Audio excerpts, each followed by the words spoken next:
Hey, babe, what's up? Okay, I am on a freaking high. This interview I just got off of with Coach Lee Hopkins is going to change your life. And if you are like saying yes, yes, yes, if you are talking with us, if you're answering the questions with us, if you feel like you're having a conversation with us, yes, we want to know, because I could have had that whole interview could have lasted hours. It was way too much fun. So I'm going to tell you right now, you can see yourself in the story. And if you can't see yourself in the story, I want you to try, because I think a lot of us think that the things that we are frustrated with in our lives or in our experience, what's going on with us, the mess that is going in our lives, we get frustrated. We want it to go away. We want it to be over. We don't want to deal with it. Why are we going through this? Why is this happening to me? And it's happening for you. I pause on purpose. It is happening for you. I know it sucks when you're going through it. It blows, in fact, and it stings and it hurts. And as you hear my guest Coach Lee's story, you're going to be like, what? And then you'll be excited, be like, what? And like, that's your life too. Okay. We have to stop trying to push away the things that feel like pain. And we have to really start to see, like, how is this going? Like, what can I glean from this? What is this trying to teach me? Why do I keep having this experience? What can I get from this? And then pay attention to how you want to feel in your life, because what is going on that you're like, oh, this keeps happening. It's happening for you. And then you'll be able to use that thing, all those lessons you learn from that, and put it together with how you want to feel and be in this world. And you can then manifest, you can take the next steps to it. You can really, truly be it till you see it. And so I'm just going to stop, because we went a little long on this interview, and you won't even notice, because time will fly, because it flew for us. I really enjoy this person so much. I really can't wait to have them back. And if you have any questions for us or anything, please tag us to Be a Pod, send it in. Make sure you're following Coach Lee. I think that you're really going to enjoy their energy and have an amazing day. Here's the interview. Welcome to the Be It Till You See It podcast, where we talk about taking messy action, knowing that perfect is boring. I'm Lesley Logan, Pilates instructor and fitness business coach. I've trained thousands of people around the world, and the number one thing I see stopping people from achieving anything is self-doubt. My friends, action brings clarity, and it's the antidote to fear. Each week, my guests will bring bold, executable, intrinsic, and targeted steps that you can use to put yourself first and be it till you see it. It's a practice, not a perfect. Let's get started.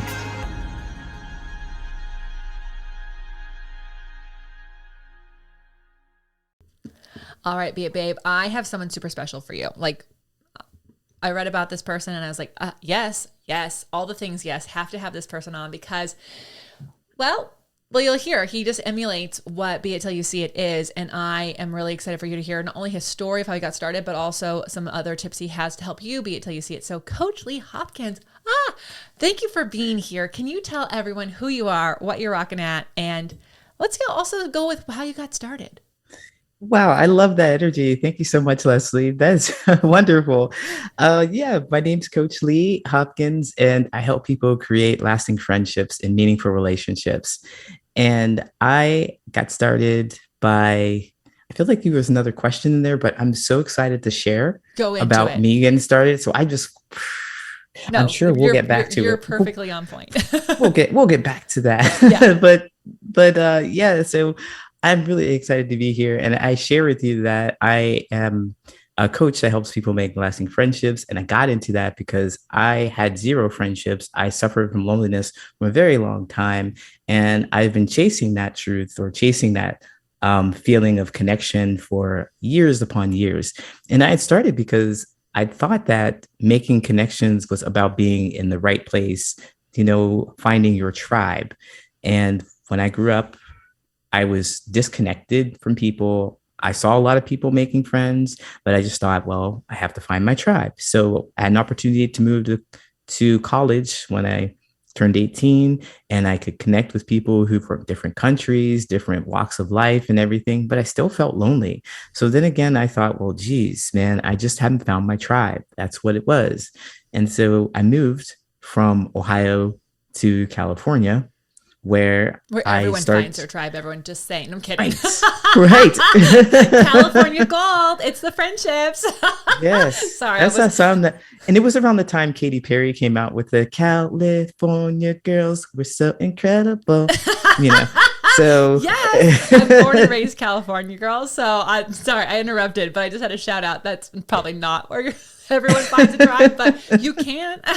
But you can. But I did learn a whole lot of things there. So I started to connect with more people, and I felt more like I was in the karaoke scene. A lot of people like high-fived me, and I was like a little mini celebrity. But this was in the Central Valley, okay? So it wasn't like in We're LA. In the Central Valley. Hold on, where are you in the Central Valley? I'm from the Central Valley. Modesto. Stop. Okay, I used to cruise McHenry. We're just having a little pause moment. Yes. Oh, get out of here. Yes, the only couple of years in high school where I had like a friend, not a tribe, but a friend who's like my bestie. We had the same name. We had the same middle name. Our dads had the same name. Our brothers had, we met on the cross country team because I was also trying to find a friend. And then I met her and we became besties, and we would tell our parents we were going to go get some Carl's Jr. and we would somehow no one noticed that we drove 30 minutes to Modesto for Krispy Kreme donuts when the hot light was on and cruise McHenry. Oh my God. Yeah, wow, I'm from Lodi, world. Not Modesto, but anyways. Lodi, okay. Yeah. I know where you... So anyways, so back to you, mini celebrity doing karaoke in Modesto. No one knows where that is. It's okay. Everyone, Central Valley is broad enough. Absolutely. So, oh man. So I was like trying to connect with people, but I wasn't able to really make the kind of connection I wanted. So I thought, well, California is messed up, and I had an opportunity to move to Chicago, where I am now. And that's where I transitioned. So as you hear me now, I'm a trans man. I didn't say that in the introduction, but I'm a trans man. And I moved to Chicago, and just about as soon as I hit the ground running, I transitioned from female to male. And I connected with the queer community that helped me through this process. And I thought that we were going to be best friends and we're going to be really well connected because we had this shared experience. But that wasn't true. And I still felt disconnected from the people. And it just happened to be because I was hiding something. I was hiding my truth. And I didn't know that I was doing that until I got a new perspective on it. And so when I learned that I was hiding my truth, I learned how to figure that out and fix it up.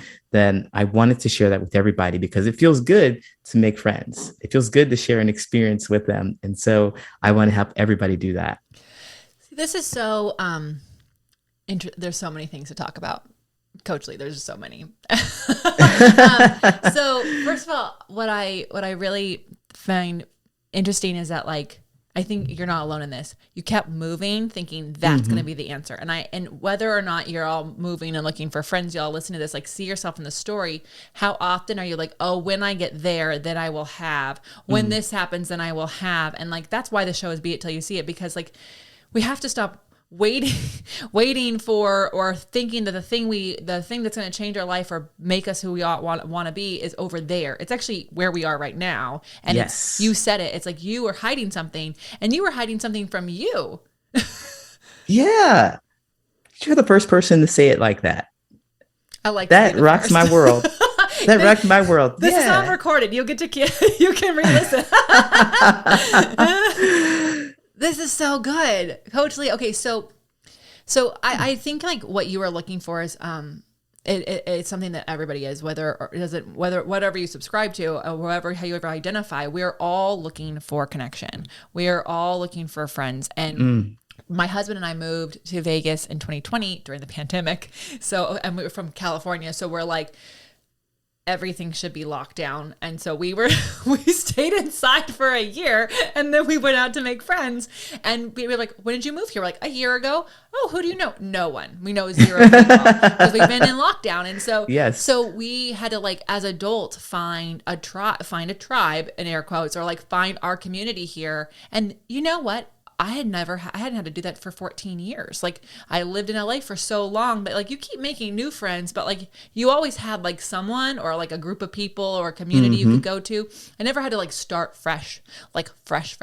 And so, so I resonate with your story when I was reading about what you do, because I think so many people are wanting lasting relationships and friendships and genuine ones. And like, how did you do that? So then you figured this, all these realizations came, you are stepping into who you are, you're owning what your truth is. And then how did you make lasting relationships and make that a job?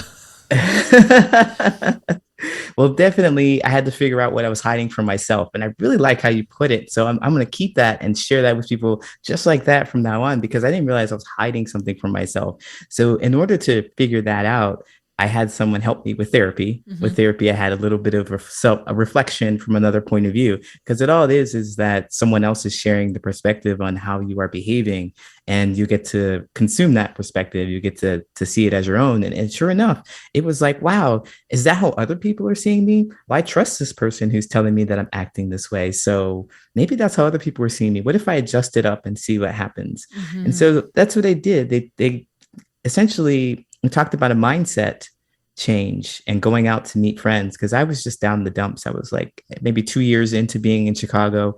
I was like, oh, I can't make any friends. I don't know what's going on.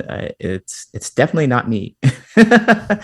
So I go out and I learned about this mindset, and I get an idea that I'm going to connect with somebody and I'm going to make a friend. This was me manifesting this whole thing. I was like thinking about it. So I go to this club, now a comedy club.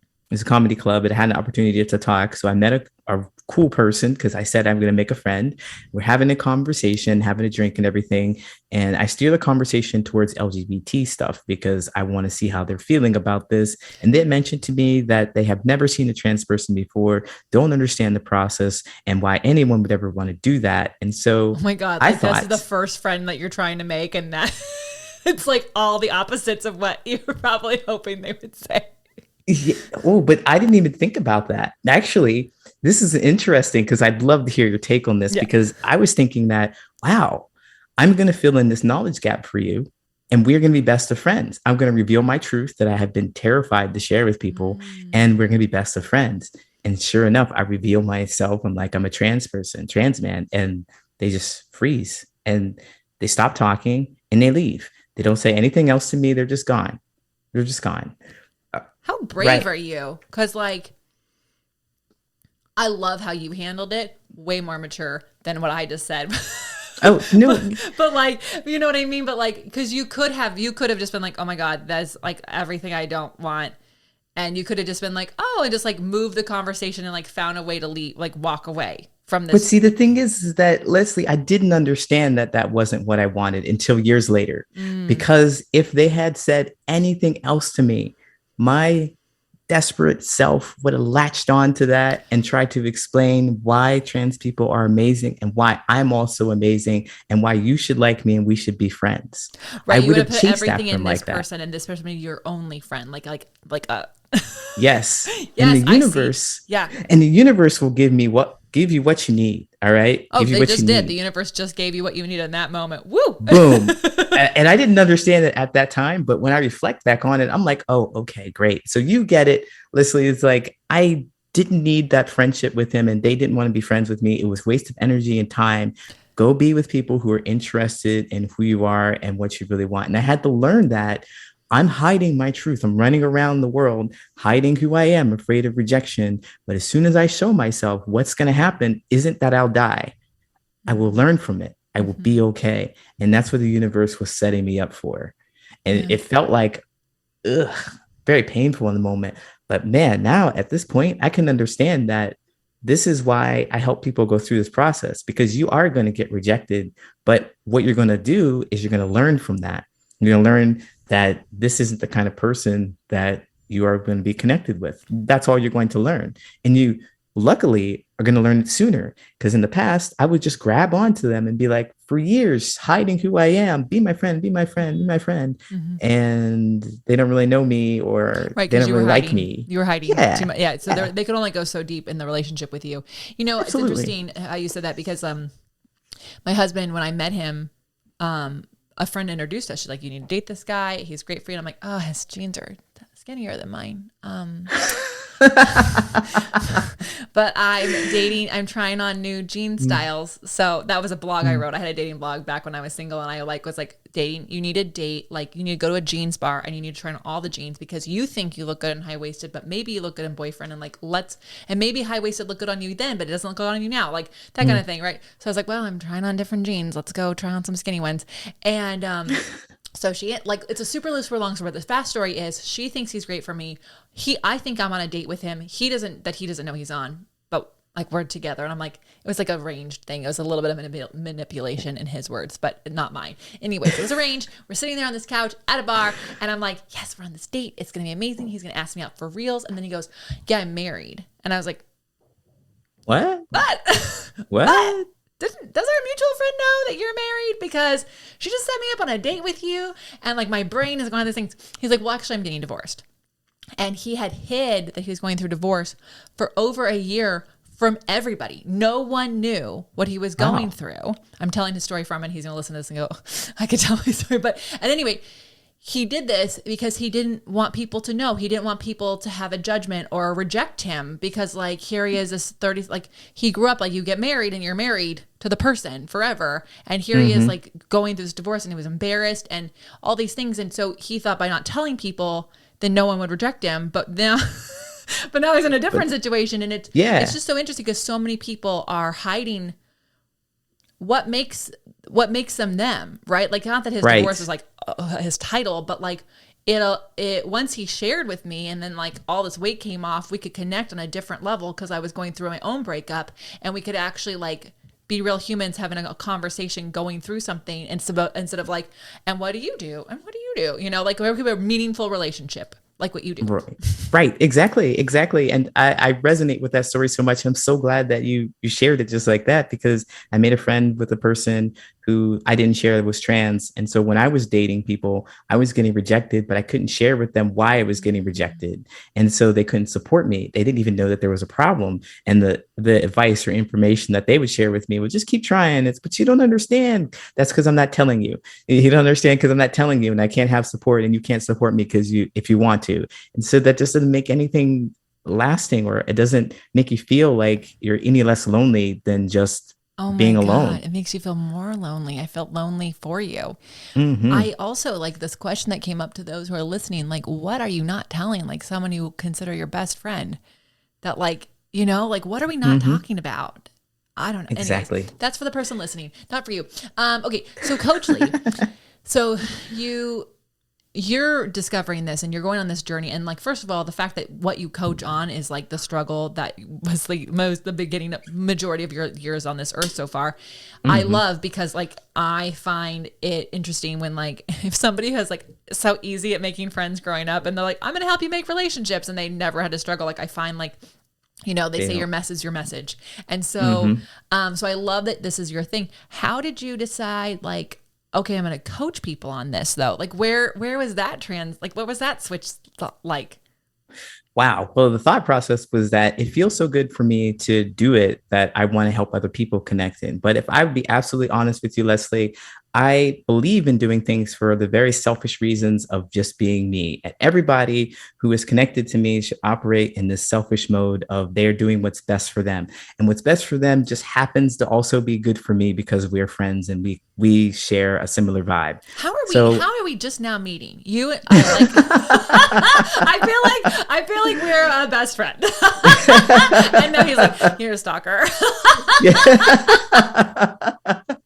Because you get it. I'm so glad. But you understand it's like, well, the reason why I want to do this coaching is because I had such a terrible time making friendships and stuff. And I want to go big on this. So I figured if I live my truth, then I can make friends with people. But if I keep running into people who are hiding the truth from themselves or hiding the truth from other people and aren't comfortable with it, I'm going to run into those people. And with those people, I'm not going to be able to be friends with them, or I'm going to have to work through it with them. And I don't have time for that on a Lee level, as far as me being selfish about myself and trying to build intimate connections for me. So I'm just like, instead of trying to just coach people that I meet randomly, why don't I tell as many people as possible? because this feels good. The more people who feel in tune with themselves, the more people who feel connected to themselves can connect easier to me if they so desire. They have the knowledge of themselves to say, Lee, I'm great hanging out with you, or Lee, no, I'm not interested in you. And I appreciate it either way. What I hope not to happen, or what I want to not happen, is people to say, I don't know. I don't know. Okay. Also, I know everyone's listening to this and this is like, oh, super, super self-help right now, everyone. But there's a little business thing in here that he's pointing out that I have to just say. You don't want lukewarm fans. You want people who love you or don't love you. You don't want these lukewarm people. It's like a wet blanket. You don't want them. They don't buy from you. They don't support you. They're just like, yay, that's cool. But you want people who are like, yeah, I'm into it. I'm into being a friend with you. And like, let's share on this level. I love it so much. Anyways, so sorry. I keep interrupting. Absolutely. Absolutely. Well, I feel like I must be doing something here. I must be doing something that's excitable because, hey, I'm feeling it too. I'm feeling it. So yeah, it's like that. So I started being the coach. I wanted to coach, but for a very, very selfish level reason is that, man, it feels good to be connected. It feels good to know yourself, to be grounded and connected with yourself. And the more people who can do that for themselves and see themselves and live their truth, they can decide whether they want to connect with me or not. And I can find my friendships and intimacy quicker than I would if I just kind of be myself, work a regular 9 to 5. And that's like a bigger selfish kind of reason. But also, man, it just feels really good to know yourself. I want and another to talk to word people who for do. selfish. I want there to be a selfish that's a negative, and then a word for selfish that's a positive. Do you know what I mean? Because like, I actually think that selfish has needs a rebrand. I agree with you there, because it's hard to say it too. Because I think that when people hear selfish, they're like, Lee, you're bad. Like, don't qualify it that way. Yeah. No. Yeah. Like people who are like selfish negatively probably qualify sometimes in the narcissist category. So I don't know. Like I'm just there. I don't know who Webster is or where who makes words up, but like I feel like we need another word that's a positive selfish. Yes. Anyways, absolutely. We'll work on that together. I'm on a mission. I think that's a great idea. We should do that for sure. But that's where it came from, is to connect with people and to feel more connected. And overall, I believe that that's all we want to do, is to be understood and to be connected with each other. Everybody wants to feel seen, and not seen like I looked at you, like seen like inside, you see me, you get me. Like that's what everybody wants. And it's so few people know how to actually make lasting friendships that like, I think a lot of people are surrounded with a lot of friends or a tribe and they still feel really lonely. Yeah. And to your point, I want to say that being seen, I can give you actionable steps. I guess the way I look at being seen and the way we connect with what I connect with people is that when we're talking, I search for 3 things, or I make sure to look at 3 things. Okay. There's the data, there's the information that you're telling me, there's the facts of the situation. And then there's the feeling behind what you're saying to me. And then finally, the thing that really makes us feel seen is the validation. And the validation is what you are based on what you are saying to me. So based on the data and the feeling that you have, you are absolutely justified and righteous in feeling the way you do based on everything you've said to me, reflecting that back to them, letting you know that I understand what you just said, how you feel about what you just said, and why you're right about that. It's not my personal belief, but is a reflection of how you feel. And when I do that for people, it lights them up, and people do that for me, it lights me up too, because I'm like, oh, you get me. You understand. So you're saying, because that third part, I think, is where people miss it. Yes. You're saying instead of me going, oh, Lee, that's not what they meant. You're instead, the being seen part is like, oh, Lee, I'm like, you felt like this. Like I'm restating or reaffirming your feelings around the thing, as opposed to like denying your feelings around the thing. Yeah, exactly. So like saying, for example, I had a bad day at work and I'm angry about that. And I go on and tell you, I had a bad day at work. I'm so angry. And that's what I say. And then if you were reflecting and you really wanted me to be seen and heard and understood, you would say something like, man, yeah, I hear your boss was terrible today. You spilled coffee on your shirt and your coworkers are talking about you all the time. Of course you feel angry about that, because that's just a frustrating situation to be in. And you've told me several times times that you don't even like your job. So that makes you feel seen. Like, I understand exactly how you feel in that situation. Just saying something back to you like, oh, I hear you had a bad day. Of course. I know what bad days feel like because I've had them too. I had that a bad doesn't day really today make me too. feel seen. Yeah, it doesn't make me feel seen. Yeah. Oh, this is good. Everyone can use that. That's so good. Okay. Absolutely. Okay, obviously you're coming back because we could talk for hours on this, but I want to go to a couple things while we have you on this amazing day. So I know that you're pretty good manifester, and I find that a lot of people either think manifestation is like a double woo, it's a woo thing, or they have their vision, but they don't know how to take next steps, and like they're not actually thinking about it. And manifestation to me is like visualizing over again. There's all these things, but can you tell people maybe a couple or one or two of your favorite manifestation stories from yourself, and then can we get some tips on like how we can be better manifestors? All right, sure, absolutely. So, the story that I like to tell most is about The Secret, watching The Secret. When I was in Modesto, I had a girlfriend and she sat me down and she was like, hey, let's watch The Secret together. And I was like, okay, blah, blah. And then we broke up and I was absolutely devastated and I'm so sad. But I remember that The Secret said just to try something, just anything. I just put what it is, what you imagine it's going to be. And so at this time I was working in a warehouse and I decided that I would use the law of attraction, which is, what I understand for law of attraction is visualizing it and then telling everybody about it. Because when you tell people about it, you either get it to come to you, or people who's going to help you come in your life, and people who aren't going to help you, they move out of your life. It's why I keep telling everyone on almost every episode that I can't wait to have a G-Wagon, because every listener is like a compounding, like getting my law of attraction up. We're making that consciously happen for you. We are. I believe it. Yeah. But so I was working in a warehouse and I decided that I was bored and I wanted to change, and people around me wasn't enough and all of this. And I thought, well, the law of attraction is what's going to do it for me. I found a business card on the ground and I scratched their name out, put my name on it. I scratched out their title and I put a title that I thought I could have on it, specialist/analyst. And then I scratched out some other details and wrote my own, and I put it on my door for work So every day I left and I would see it. I would see it as I leave and I would look at it. That's so cool. Yeah. And I would see it every day. And then I would start hearing things about getting better with it. Like, so I was working in a warehouse and I wanted to have some kind of corporate job using computers. And that was all the idea that I had. But I had this really specific card, though. I had that really specific card. And so I look at it every day, and then I started to hear about things. I started to talk about things, and I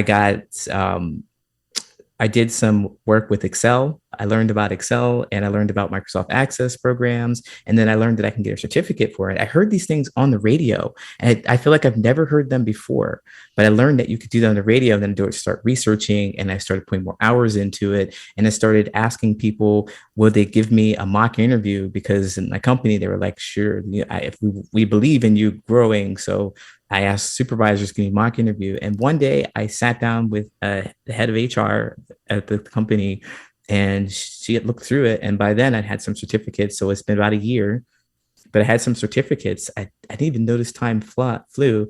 And she flipped through and she was like, oh, this is interesting. You think you want to move to Chicago? And I was like, yeah, I guess I got nothing else going on here. And she said, yeah, because we got a brand new position opening up.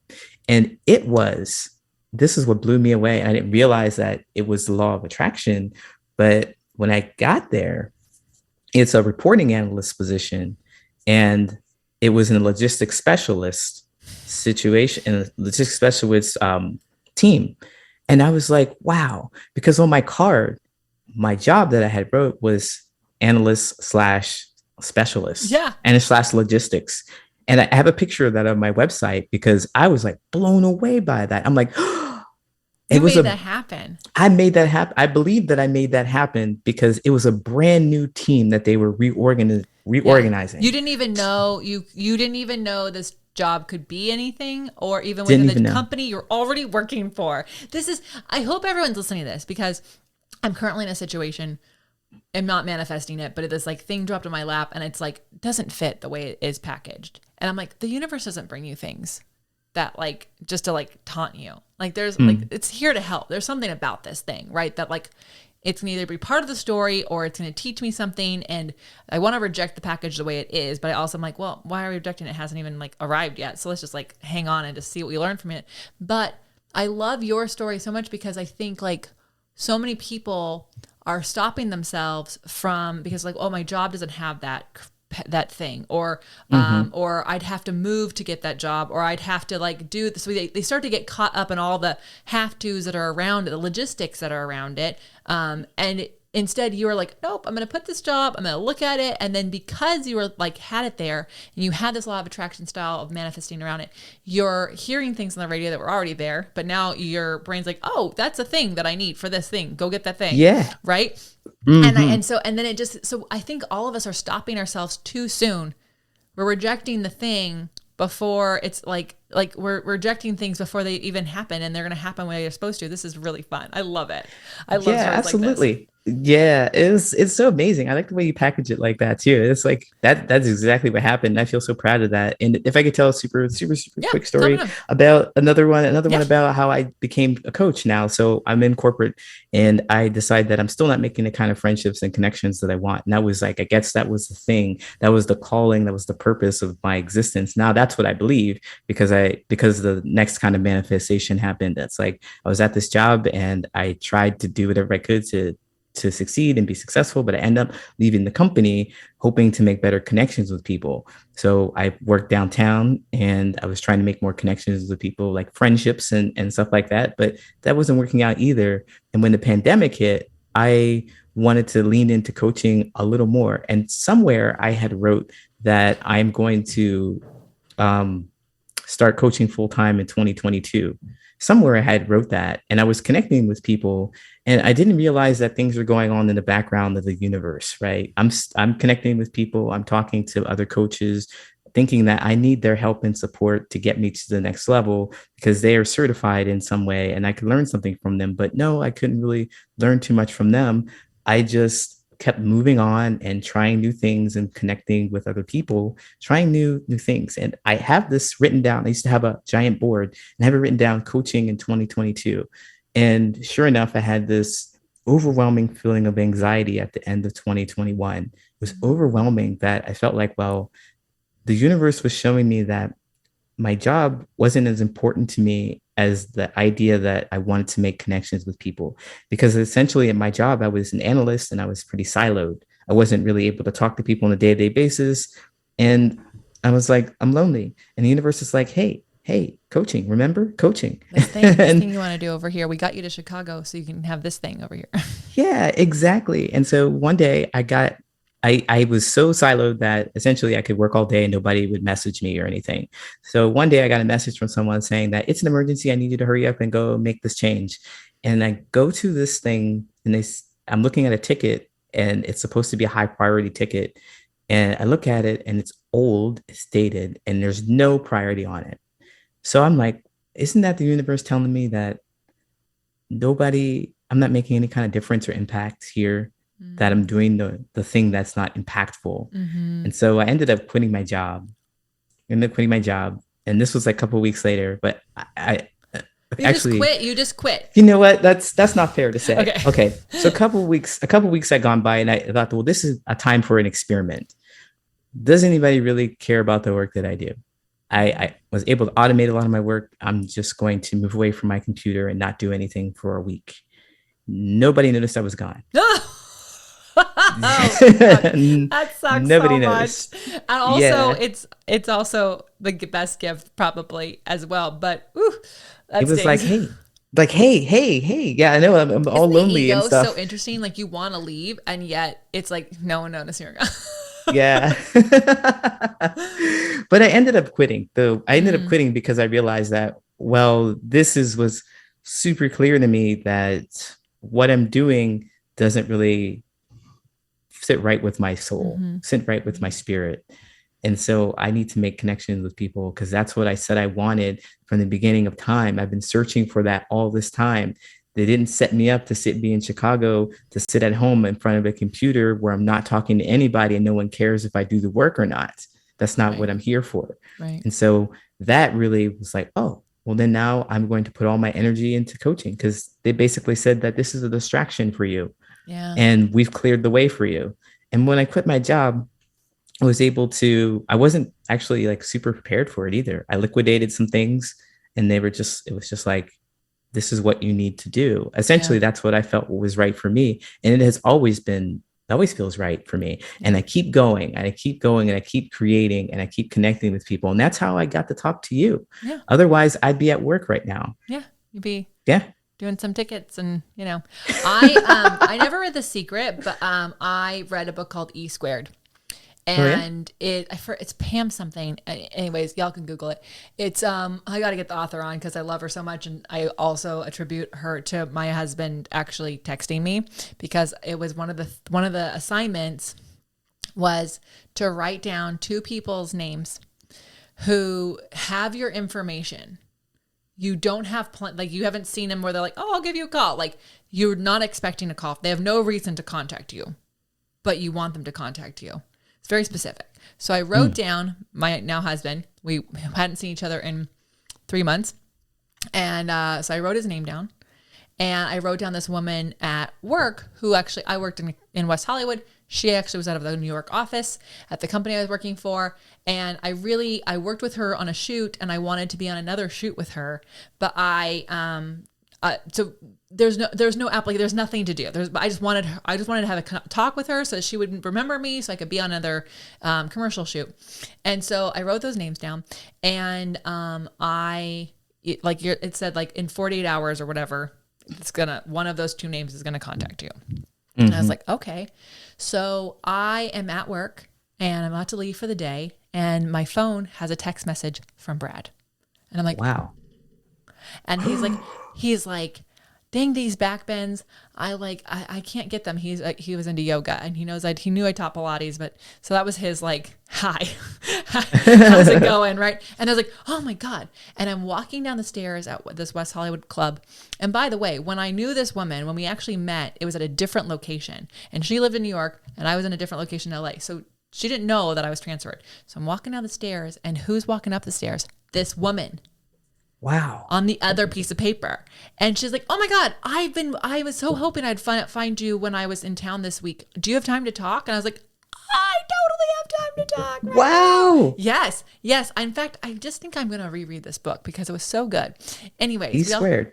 E Squared. If you're someone who's like unsure of how to manifest, it really teaches you different ways you can bring in the law of attraction. I don't think she uses those words, but like basically bring in what you're asking for, and bring it and let the universe bring you what you're wanting. So anyways, Coach Lee, I could talk to you forever.